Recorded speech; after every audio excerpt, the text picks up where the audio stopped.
महारानी महारानी हम बहुत ज्यादा खुश हैं कि आप माँ बनने वाली हैं माँ और हम पिता क्या क्या हुआ महारानी? आप इस तरह से चिल्ला क्यों रही हैं? क्या हो गया? ये तोता यहाँ क्या कर रहा है? एक बहुत बड़ा महल था जहाँ पर राजा भानु सिंह अपनी रानी मैनावती के साथ राज्य किया करते थे। मैनावती गर्भ से थी और बहुत जल्द ही महल को संतान देने वाली थी, जिस वजह से राजा बहुत ज्यादा खुश थे। महारानी महारानी हम बहुत ज्यादा खुश हैं कि आप माँ बनने वाली हैं माँ और हम पिता मैं भी महाराज बहुत खुश हूँ, पर मेरा मन बाहर घूमने का हो रहा है, तो आप मुझे बाहर ले चलिए। महारानी, इस समय आपका बाहर जाना सुरक्षित नहीं है। आप कैसी बातें कर रही हैं? आप चिंता क्यों कर रहे हैं? हम अपने साथ दासियों को ले चलते हैं। अपनी रानी की इच्छा को देखते हुए राजा उन दासियों के साथ जंगल आ गए। जंगल आने के बाद रानी मैनावती ने राजा से कहा, यहाँ की ताजी हवा कितनी अच्छी है महाराज। हाँ, ये बात तो आप बिल्कुल ठीक कह रही हैं महारानी। चलिए, हम आपको आराम से पेड़ के नीचे बैठा देते हैं। आपका इस तरह से ज्यादा चलना फिरना सुरक्षित नहीं है। आप माँ बनने वाली हैं। आइए आइए, आराम से आराम से। ये कहकर राजा उन्हें पेड़ के पास ले आए। तभी रानी की नजर एक चमकदार रोशनी पर पड़ी और उन्होंने कहा, महाराज, वो चमकदार रोशनी कैसी है? अब वहाँ क्या है? अरे महारानी, वहाँ पर रहस्यमयी जंगल है।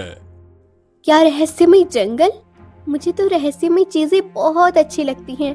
क्या आप मुझे वहाँ ले चलेंगे? देखिए, वहाँ पर कोई नहीं जाता क्योंकि सभी डरते हैं। आपको भी नहीं जाना चाहिए। तो क्या हुआ महाराज? मैं वहाँ जाना चाहती हूँ। मैं एक महारानी हूँ, मुझे किसी से डर नहीं लगता। ओहो, अब ठीक है। अब अगर आप कह रही हैं तो चलिए, हम लोग चलते हैं। चलो मंत्री, उस तरफ चलते हैं। नहीं नहीं नहीं महाराज, वहाँ जाना सुरक्षित नहीं है, क्योंकि अभी महारानी की हालत तो देखिए। ओहो, तुम परेशान मत हो मंत्री, हम लोग हैं ना। चलो। इसके बाद वह लोग उसी रोशनी की तरफ चले गए और अगले पल रहस्यमयी जंगल आ गए, जहाँ पर हल्की धुंध छाई हुई थी, जिसे देखकर रानी ने कहा, यहाँ की हवा में अलग ही सुगंध फैली हुई है महाराज। वाह वाह वाह वाह वाह, ऐसा लग रहा है जैसे चारों तरफ फूल ही फूल हों। यहाँ तो बड़ा आनंद आ रहा है। तभी अचानक रानी के पेट में तेज दर्द होने लगा, जिससे रानी वहीं बैठकर चिल्लाने लगी। ये सब देखकर राजा काफी हैरान हुआ और बोला, क्या क्या हुआ महारानी? आप इस तरह से चिल्ला क्यों रही हैं? क्या हो गया? लगता है मेरे प्रसव का समय पास आ गया है महाराज। क्या यहाँ पर महारानी? अरे पर हम यहाँ कहाँ प्रसव कराएंगे महारानी? ये कैसी दुविधा आ गई? मंत्री, अब दासी। राजा काफी परेशान था, उससे कुछ समझ नहीं आ रहा था। तभी एक दासी ने राजा से कहा, महाराज, वो देखिए कितना विशाल पेड़ है, हम वहीं चलते हैं। आप रानी को वहीं लेकर चलिए। इसके बाद राजा रानी को उस विशाल पेड़ के पास ले आया और फिर वो वहां से चला आया। कुछ देर बाद एक बच्ची की रोने की आवाज आई, जिसे सुनकर राजा काफी खुश हुआ। लगता है महारानी ने पुत्री को जन्म दिया। बधाई हो महाराज, बधाई हो, आपके यहाँ पुत्री ने जन्म लिया। तभी दासी पुत्री को लेकर आई और मुस्कुरा कर बोली, महाराज, बधाई हो, आपके यहाँ लक्ष्मी आई है।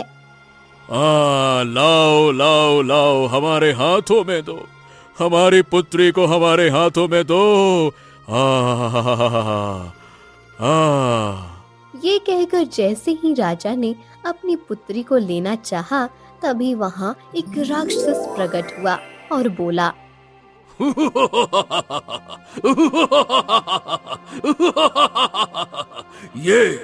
ये मेरे साथ जाएगी, तेरे साथ नहीं, क्योंकि इसका जन्म रहस्यमयी जंगल में हुआ है, इसीलिए ये हमारे जंगल की अमानत है।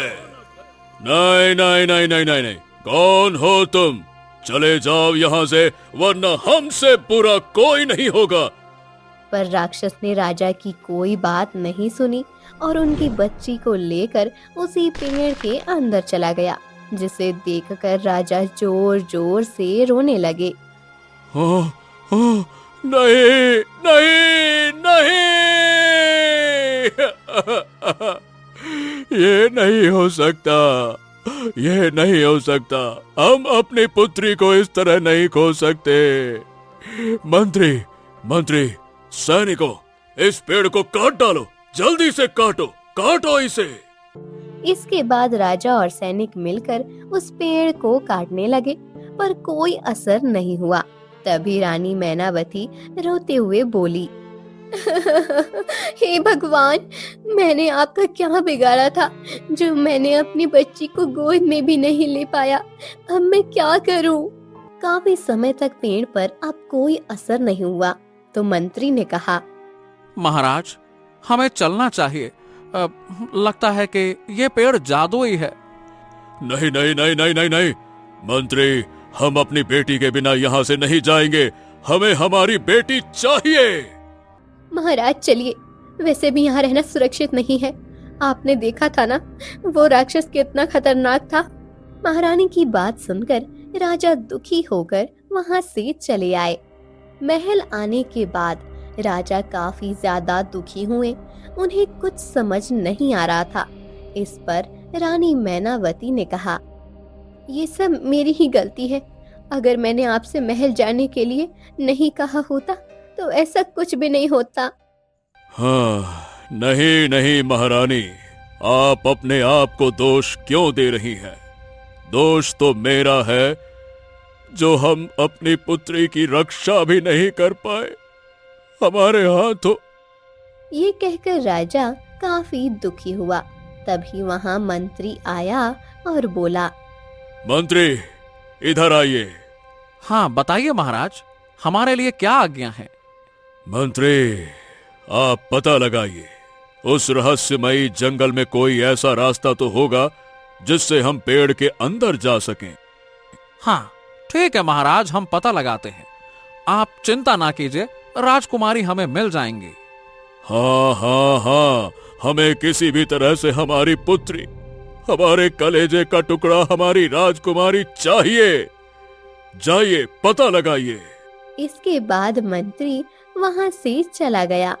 धीरे धीरे समय गुजर रहा था, पर अभी तक राजा भानु सिंह ने रहस्यमय जंगल की गुत्थी नहीं सुलझा पाई और ना ही उन्हें अपनी राजकुमारी मिली, जिससे वह काफी ज्यादा दुखी थे। और देखते ही देखते 20 वर्ष कब गुजर गए पता ही नहीं लगा। वही रानी हमेशा दुखी रहा करती थी। काश आज हमारी बेटी होती तो वो विवाह योग्य हो गई होती।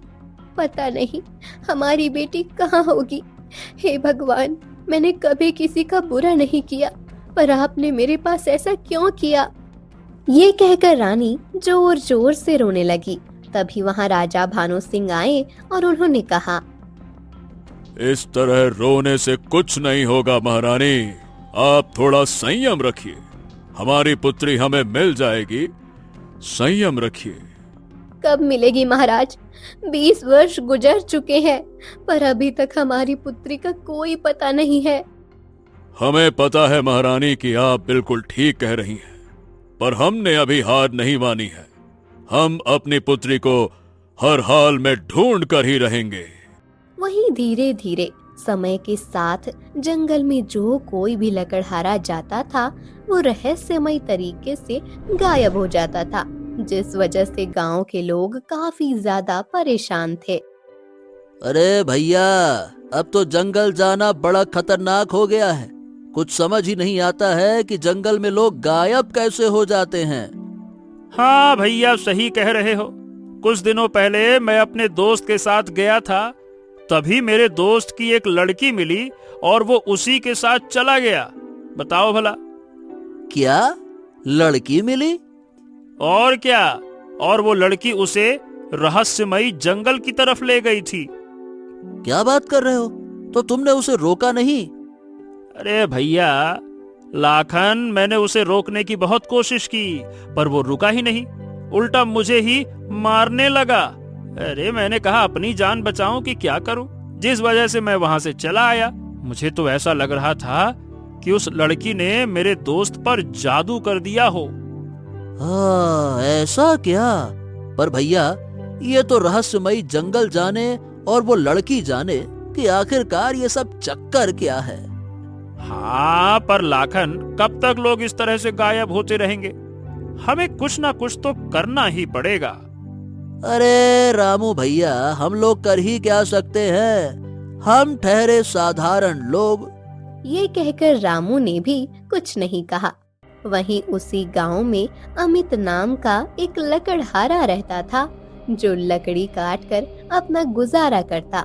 कुछ दिनों से वह जंगल नहीं जा रहा और इसीलिए वो काफी परेशान भी था, क्योंकि अब उसके घर की स्थिति काफी खराब हो गई। हाँ, इस तरह घर नहीं बैठ सकता। मुझे जंगल जाकर लकड़ी काटनी ही पड़ेगी। पर अगर जंगल गया और मुझे कहीं वो राक्षस मिल गया तो मुझे तो कुछ समझ ही नहीं आ रहा कि करूं तो करूं क्या करूं। स्थिति भी काफी खराब है। अमित काफी देर तक इसी बारे में सोचता रहा। जब उसे कुछ समझ नहीं आया तो उसने कहा, नहीं नहीं नहीं नहीं, मुझे तो जंगल जाना ही पड़ेगा, क्योंकि मेरे पास इसके अलावा कोई दूसरा तरीका ही नहीं है जिससे कि मैं अपना पेट भर सकूं। ये कहकर अमित जंगल की तरफ निकल गया। तभी उसे रामू मिला और बोला, अरे ओ अमित भैया, कहाँ ये कुल्हाड़ी उल्हाड़ी लेकर कहाँ चल दिए?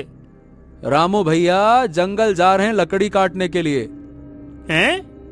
ए भैया, सावधानी से जाना, क्योंकि अब तक बहुत सारे लोग गायब हो चुके हैं। मैं तो कहता हूँ ना ही जाओ।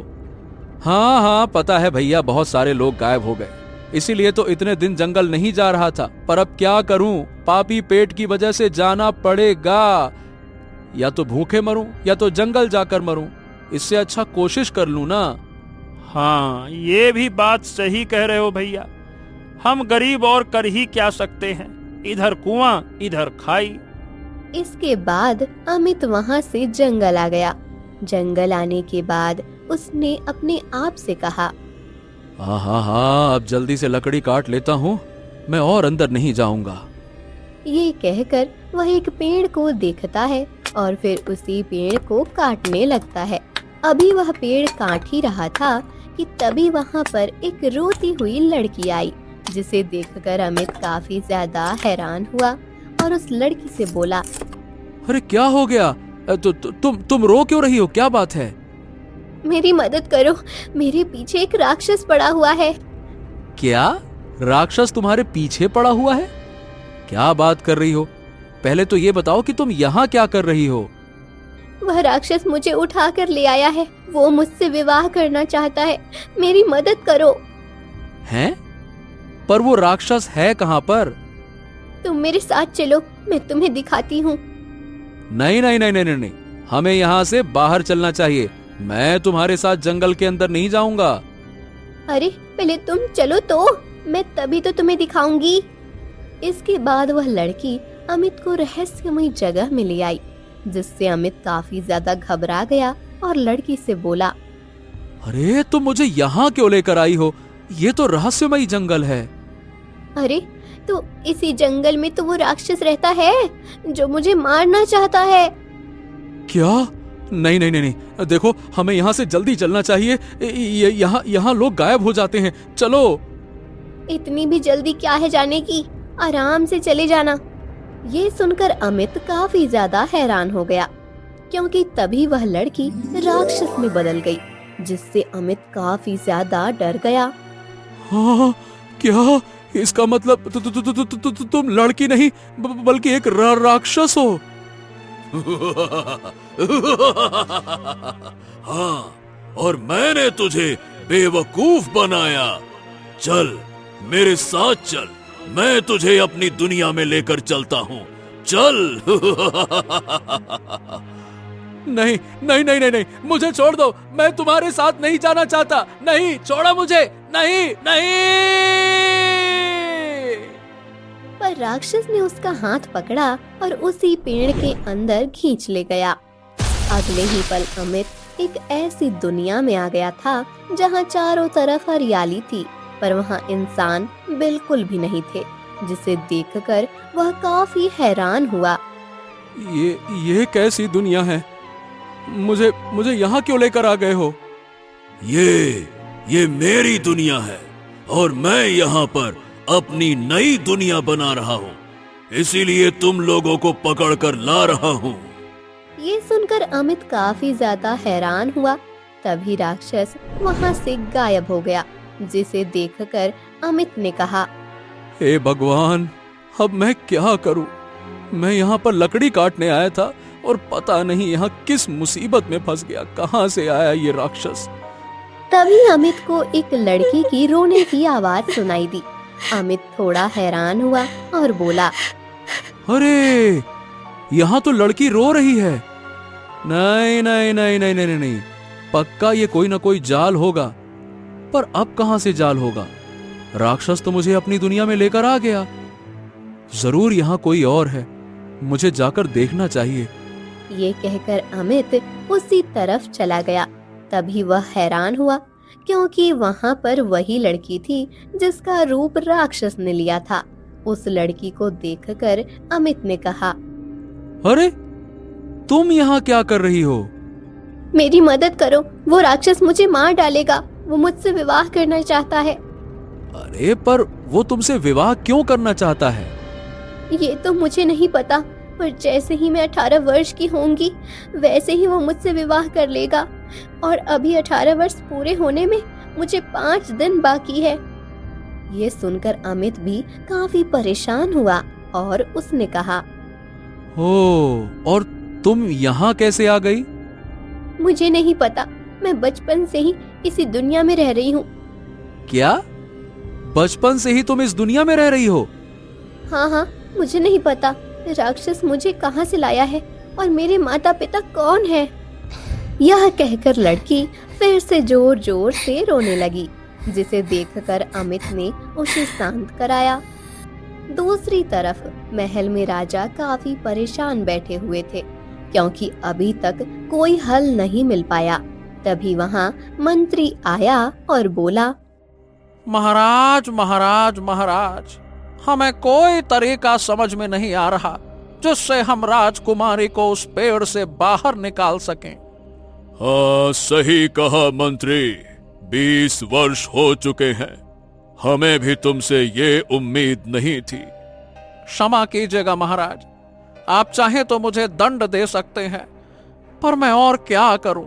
नहीं मिल रहा रास्ता, क्या करूं? नहीं नहीं मंत्री जी, हमें दंड नहीं देना है, हमें तो बस अपनी बेटी चाहिए। आपको दंड देकर क्या मिलेगा? ये कहकर राजा किसी सोच में डूब गए। काफी देर सोचने के बाद उन्होंने मंत्री से कहा, मंत्री, ऐसा करो कि किसी साधु को लेकर आओ, वही अब इसका उपाय बताएंगे। जाओ। पर महाराज, अभी तक तो आप बहुत सारे साधुओं से मिल चुके हैं, कोई भी आपको उपाय नहीं बता पाए। पता है, हमें पता है, इसीलिए तुम नीलगिरी पर्वत पर जाओ, वहां एक बहुत बड़े सिद्ध साधु रहते हैं, उन्हें लेकर आओ। जाओ। ये सुनकर मंत्री वहां से चला गया। मंत्री के जाने के बाद राजा ने अपने आप से कहा, हे भगवान, बस एक बार वो साधु महाराज हमारे घर आ जाएं। हमने उन्हें कई बार बुलाया पर वो आए ही नहीं। हे प्रभु, बस मेरी ये विनती सुन लो एक बार। तभी वहां मंत्री आया, जिसे देखकर राजा काफी हैरान हुए और बोले, अरे मंत्री, तुम गए नहीं क्या? महाराज, जाने की जरूरत ही नहीं है, क्योंकि साधु महाराज स्वयं हमारे महल में आए हैं। देखिए। ये सुनकर राजा काफी खुश हुआ और बोला, हाँ ये तो बड़ी अच्छी बात है। कहाँ है वो साधु महाराज? तभी वहां पर साधु आए और उन्होंने राजा से कहा, महाराज, आपने हमें बुलाया, बताइए क्या बात है? हाँ साधु महाराज, प्रणाम प्रणाम। अब हम आपको क्या बताएं महाराज, आप दिव्य दृष्टि वाले हैं, सब कुछ आपको पता है। हमें पता है कि आप अपनी कन्या की वजह से काफी दुखी हैं। हाँ, आपने बिल्कुल ठीक कहा महाराज। 20 वर्ष हो गए, 20 वर्ष, अभी तक हमें हमारी बेटी नहीं मिली।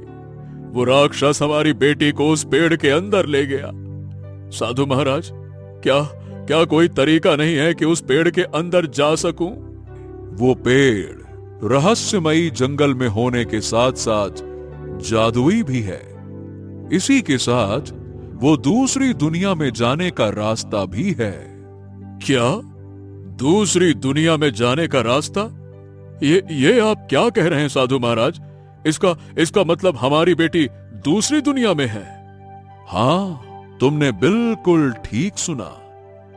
पर मैं तुम्हें तुम्हारी बेटी तक पहुंचा सकता हूं। ये सुनकर राजा भानु सिंह काफी खुश हुआ और बोला, तो बताइए साधु महाराज, हमें क्या करना पड़ेगा? हम अपनी बेटी तक कैसे पहुंचें? ये सुनकर साधु ने अपनी झोली से एक चाबी निकाली और राजा को दे दी। इसके बाद साधु ने राजा से कहा, इस चाबी को तुम उस पेड़ के पास ले जाकर जोर से पकड़ लेना। इस चाबी की शक्तियों से तुम पेड़ के अंदर चले जाओगे और इसी के माध्यम से बाहर आओगे। और अगर ये चाबी हमसे खो गई तो? अगर तुमसे ये चाबी खो गई तो तुम उसी दुनिया में फंस कर रह जाओगे। इसीलिए बहुत संभाल कर रखना इसे। ये सुनकर राजा काफी खुश हुआ और उसने उस चाबी को ले लिया। इसके बाद साधु वहां से चले गए। साधु के जाने के बाद राजा ने मंत्री से कहा, मंत्री, तुम यहाँ पर रानी की देखभाल करो, हम वहाँ अकेले जाएंगे। अरे पर महाराज, आपका इस तरह अकेले जाना सुरक्षित नहीं होगा। मैं भी आपके साथ चलूंगा, क्योंकि वहां पर वो राक्षस रहता है। नहीं मंत्री, तुम्हें जाने की कोई जरूरत नहीं है। तुम यहाँ पर रहकर रानी का ध्यान रखो, हम जल्द ही अपनी बेटी को लेकर वापस आएंगे। ये कहकर राजा चाबी को लेकर वहां से चला गया। वहीं दूसरी तरफ अमित उस लड़की को शांत करने की कोशिश कर रहा था और फिर अमित ने उस लड़की से कहा, अब देखो तुम परेशान मत हो, मैं तुम्हें यहाँ से निकाल कर ले चलूंगा। मैं कोई न कोई उपाय करूंगा, चिंता मत करो। नहीं, तुम मुझे यहाँ से नहीं ले जा सकते, क्योंकि यहाँ से कोई भी बाहर नहीं जा सकता। पता नहीं ये कैसी रहस्यमय दुनिया है। ये सुनकर अमित काफी ज्यादा परेशान हुआ और बोला, अच्छा ये बताओ, क्या तुमने कभी यहाँ से भागने की कोशिश नहीं की? कैसे भागती? वो राक्षस कभी मुझे यहाँ से बाहर जाने ही नहीं देता है। वैसे तुम्हें पता है क्या कि वो राक्षस रहता कहाँ है? हाँ, वो एक गुफा में रहता है। तभी वहाँ पर राक्षस आ गया और बोला, अच्छा, तो तू इस लड़की के पास है? ए लड़की, चल मेरे साथ, चल। तू इसे कहाँ ले जा रहा है राक्षस? तू इसे कहीं नहीं ले जा सकता मेरे होते हुए। मेरी दुनिया में आकर हमको ही अकड़ दिखाता है? चल हट यहाँ से। यह कहकर राक्षस ने अमित को धक्का दिया और वो लड़की को वहाँ से ले जाने लगा, जिससे अमित काफी ज्यादा परेशान हुआ। हाँ, हे भगवान, मैं क्या करूं? मैं इस लड़की को कैसे बचाऊं? तभी अमित ने लड़की का हाथ पकड़ा और बोला, तुम इसे कहीं नहीं ले जा सकते, नहीं ले जा सकते इसको। जिसे सुनकर राक्षस को काफी गुस्सा आया, पर तभी लड़की ने कहा, छोड़ दो मुझे तुम्हारे साथ नहीं जाना। ओह, बस बस 2-3 दिन की बात और है, फिर तुम मुझसे विवाह कर लोगी। फिर देखता हूँ कि तुम मेरी बात कैसे नहीं मानोगी। ये कहकर राक्षस वहाँ से चला गया, जिसे देखकर अमित ने लड़की से कहा, ये राक्षस तो तुम्हारी सारी बात मानता है। हाँ, वैसे तो ये मेरी सारी बात मानता है, सिर्फ एक ही बात नहीं मान रहा, मुझे यहाँ से जाने नहीं दे रहा। ये सुनकर अमित भी काफी ज्यादा हैरान हो गया। वहीं राजा रहस्यमय जंगल में आया। रहस्यमय जंगल आने के बाद उसने अपने आप से कहा, मुझे उस पेड़ के पास जाना चाहिए। आज मैं कई बरसों के बाद इस जंगल में आया हूँ। मुझे ये जंगल अब बिल्कुल पसंद नहीं है, क्योंकि इसी जंगल की वजह से मेरी बेटी हमसे दूर हुई। हाँ। इसके बाद राजा उसी पेड़ के पास आया और बोला, अब मुझे इसी पेड़ के पास जाकर चाबी को कसकर पकड़ लेना है। फिर राजा ने वैसा ही किया और अगले ही पल उस पेड़ से तेज रोशनी निकली और राजा उसी पेड़ के अंदर चला गया। वहीं जब ये बात रानी मैनावती को पता लगी कि राजा रहस्यमय जंगल गए हैं, तो वो काफी ज्यादा परेशान हो गई और उन्होंने मंत्री से कहा, तुमने उन्हें रोका क्यों नहीं? उन्हें अकेले क्यों जाने दिया? महारानी, मैंने उन्हें बहुत रोका, पर उन्होंने कहा कि वो अकेले ही जाएंगे, साथ ही राजकुमारी को भी लेकर आएंगे। ये तुम क्या कह रहे हो?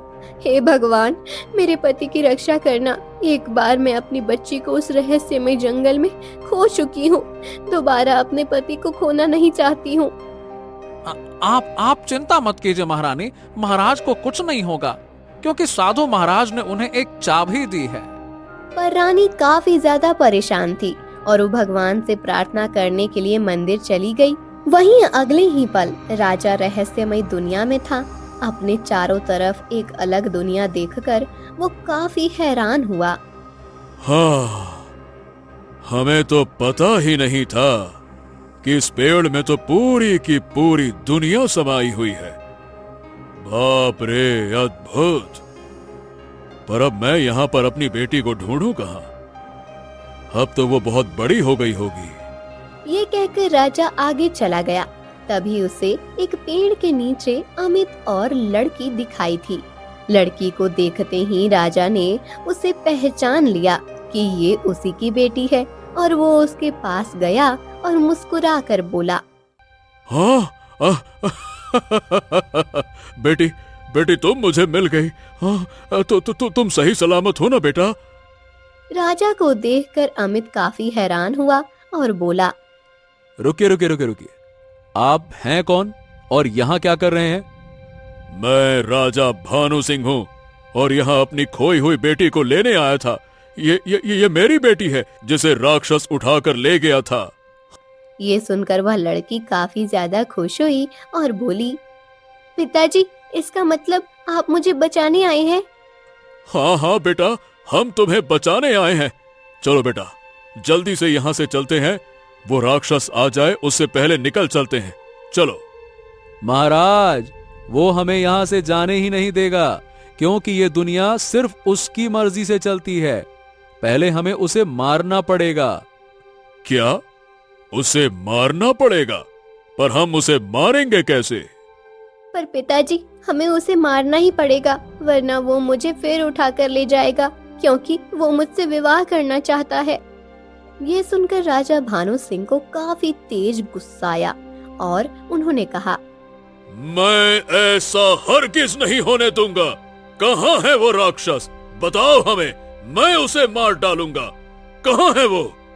इसके बाद उस लड़की ने राजा को सारी बात बताई और फिर राजा ने अमित से कहा, चलो, हम लोग उस राक्षस को मारने के लिए चलते हैं।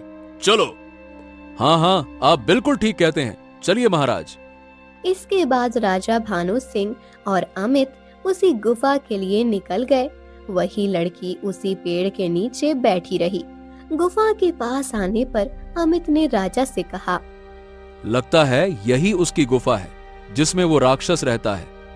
हाँ, तुम बिल्कुल ठीक कह रहे हो। चलो हम लोग इसी गुफा के अंदर चलते हैं, चलो। इसके बाद वह दोनों गुफा के अंदर गए, जहाँ पर राक्षस बैठा हुआ हवन कर रहा था। राक्षस ने जब राजा को देखा तो काफी हैरान हुआ और बोला, आखिरकार तुम लोग यहाँ तक आए कैसे? और तुम तो वही राजा हो ना? हाँ, तूने बिल्कुल सही पहचाना। मैं वही राजा हूँ और हम यहाँ अपनी बेटी को लेने आए हैं। नहीं, तुझे तेरी बेटी कभी नहीं मिलेगी, चाहे तू कुछ भी कर ले, क्योंकि अब मैं उससे विवाह करूंगा। अरे देखता हूँ मैं कि तू मेरी बेटी से कैसे विवाह करता है। मैं तुझे मार डालूंगा। ये कहकर राजा भानु सिंह ने तलवार से राक्षस पर वार किया, पर कुछ नहीं हुआ, जिसे देखकर वह दोनों काफी हैरान हुए। और अमित ने राजा से कहा, ये इस तरह नहीं मरने वाला। मुझे तो लगता है कि इसकी जान किसी और में बसी है। ये तुम क्या कह रहे हो? पर हम ये कैसे पता लगाएंगे कि इसकी जान किस में बसी हुई है? तुम लोग मुझे कभी नहीं मार पाओगे, पर मैं तुम लोगों को अभी मसल कर रख दूंगा, मार डालूंगा। ये कहकर राक्षस ने राजा भानु सिंह पर वार किया, जिससे वह घायल हो गए। तभी अमित को एक पिंजरे में तोता दिखाई दिया, जिसे देखकर वो काफी हैरान हुआ। ये तोता यहाँ क्या कर रहा है? कहीं ऐसा तो नहीं कि इसी तोते में उस राक्षस की जान हो? ये कहकर अमित उस तोते के पास पहुँच गया और उसने राक्षस से कहा, महाराज को छोड़ दे, वरना मैं इस तोते को मार डालूंगा। छोड़ दे महाराज को। राक्षस ने जब ये सुना तो उसे काफी तेज गुस्सा आया और उसने अमित से चिल्लाकर कहा, रुक जा, उस तोते को छोड़ दे उसे, वरना मैं तुझे मार डालूंगा। छोड़ दे उसे। नहीं, मैं इसे नहीं छोड़ूंगा। इसका मतलब मेरा शक सही है, तेरी जान इसी तोते में बसी हुई है। अब तू देख। ये कहकर अमित ने तोते को निकाला और उसकी गर्दन को मरोड़ दिया, जिससे तोता वहीं मर गया। ये देखकर राक्षस जोर से चिल्लाया, नहीं, ये तूने क्या किया? मैं तुझे मार डालूंगा। पर अगले ही पल राक्षस तेजी से जलने लगा और जलकर राख हो गया, जिसे देखकर अमित काफी खुश हुआ और राजा के पास भाग कर आया और बोला, आप ठीक तो है ना महाराज? हाँ, हम ठीक हैं। चलो, हमें यहाँ से चलना चाहिए, जल्दी चलो। इसके बाद वो लोग राजकुमारी के पास आए और फिर राजा ने अपनी बेटी से कहा, चलो बेटी, हम तुम्हें यहाँ लेने आए हैं। चलो, राक्षस मर गया, चलो बेटा। ये सुनकर वो काफी ज्यादा खुश हुई और फिर राजा ने उस चाबी को कस के पकड़ा और सभी लोग अगले ही पल रहस्यमय जंगल पहुँच गए, जहाँ आने पर राजा ने कहा, अब हमें यहाँ से महल चलना चाहिए। बेटा, तुम्हारी माँ तुम्हारा इंतजार कर रही है, चलो। क्या मेरी माँ मेरा इंतजार कर रही है? हाँ, वो तुम्हारे इंतजार में बहुत दुखी हैं, आज बहुत खुश होंगी, चलो। इसके बाद सभी लोग महल आ गए। अब रानी मैनावती को पता लगा कि उनकी बेटी राजा के पास वापस लौट आई है, तो वो बहुत ज्यादा खुश हुई और उन्होंने मंत्री से कहा, पूरे महल को अच्छी तरह सजा दो, क्योंकि आज कई वर्षों बाद मुझे मेरी बेटी मिली है। हाँ महारानी, आप चिंता मत कीजिए, मैं पूरे महल को बहुत अच्छी तरह से सजवा दूंगा। ये कहकर मंत्री ने पूरे महल को अच्छी तरह सजा दिया। तभी राजा अपनी बेटी और अमित के साथ महल में पधारे और उनका जोरदार स्वागत किया गया। आखिरकार मेरी बेटी आपको मिल ही गई महाराज। हाँ हाँ महारानी, ये रही आपकी बिटिया रानी। वहीं जब राजकुमारी ने अपनी माँ मैनावती को देखा तो वो काफी खुश हुई और बोली, माँ मैं आ गई। बेटी तुम आ गई, तुम्हें पता भी है तुम्हारे बिना मेरा क्या हाल हुआ। नन्ही सी जान थी तू जब वो राक्षस तुझे मुझसे छीन कर ले गया, और आज तू इतनी बड़ी हो गई, मैंने तो तुझे गोद में भी नहीं खिला पाया। ये कहकर मैनावती जोर जोर से रोने लगी, जिसे देखकर राजा भानु सिंह ने उन्हें समझाया और कहा, अब रोने के दिन खत्म हुए महारानी, अब आप खुश हो जाइए, क्योंकि अब हमारी राजकुमारी हमारे पास है। वैसे बेटी तुम्हारा नाम क्या है? कोई नाम नहीं है, क्योंकि राक्षस मुझे बस लड़की कहकर बुलाया करता था। अच्छा ऐसी बात है, तुम देखने में बहुत ही सुंदर हो, इसलिए मैं तुम्हारा नाम रत्नावती रखती हूँ। ये सुनकर राजा भी काफी ज्यादा खुश हुए। हाँ हाँ, ये नाम बहुत ही सुंदर है, आज मैं बहुत खुश हूँ। मैं हमेशा यही सोचती थी, काश मेरे माता पिता होते, पर आज मुझे मेरे माता पिता मिल गए। ये सुनकर राजा रानी भी काफी ज्यादा खुश हो गए, और तभी रानी ने अमित की तरफ देखा और कहा, महाराज ये कौन है? ये एक लकड़हारा है जो हमें रहस्यमयी दुनिया में मिला था। इसी ने हमारी मदद की उस राक्षस को मारने में। ये सुनकर रानी काफी ज्यादा खुश हुई और बोली, ये तो बहुत अच्छी बात है महाराज, तो आपको तो इसे इनाम देना चाहिए। नहीं नहीं नहीं नहीं महारानी जी, इसकी क्या जरूरत है। मुझे तो खुशी है कि एक माँ एक बेटी से मिल गई, मतलब राजकुमारी को आप मिल गई। अरे कैसे जरूरत नहीं है, तुमने हमारी बहुत मदद की है। अगर कोई और होता तो वो हमारी बिल्कुल भी मदद नहीं करता, इसीलिए इनाम तो तुम्हारा बनता है। इसके बाद राजा ने अमित को बहुत सारी स्वर्ण मुद्राएं दी, जिसे देखकर अमित काफी खुश हुआ और बोला, अच्छा महाराज, अब मैं चलता हूँ, आप मुझे आज्ञा दीजिए। हाँ हाँ हाँ, क्यों नहीं, जाओ जाओ, खुश रहो। इसके बाद अमित वहाँ से चला गया, और अब राजा भानु सिंह और उनकी पत्नी काफी ज्यादा खुश थे, क्योंकि उन्हें उनकी बेटी मिल गई थी।